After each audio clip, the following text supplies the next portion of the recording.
বলছিস আবার বল বল। এই তো ঠিক হয়ে আছে। হ্যাঁ মা, ও মা, আরে ও মা, সারাটা দিন একটুখানি বসবো সিরিয়াল দেখতে, তাও এই মেয়ে দেখতে দেবে না। কি হয়েছে রে তোর? একটু তো সিরিয়াল দেখছি, সারাটা দিন খাটি, তখনও ম্যা ম্যা ম্যা, একটু বসলেও ম্যা ম্যা শুরু হয়েছে। কি হয়েছে বল? তোমাকে কি এমনি এমনি ডাকছে নাকি? দরকার আছে তার জন্য 500 টাকা দাও তো। টাকা দিয়ে তুই কি করবি?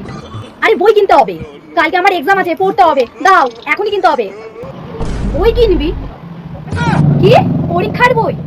মানে যখন পরীক্ষা তোর দোরগোড়ায় আসবে তখন তোর মনে পড়বে যে হ্যাঁ আমাকে পড়তে বসতে হবে, আর সারা বছর আলে ডালে ঘুরে বেড়াবি, আর পরীক্ষার সময় তখন তোকে বই কিনে দেবো, আর তখন তুই পড়তে বসলে কি পাশ করে যাবি নাকি? সেই তুই ফেলই করে যাবি।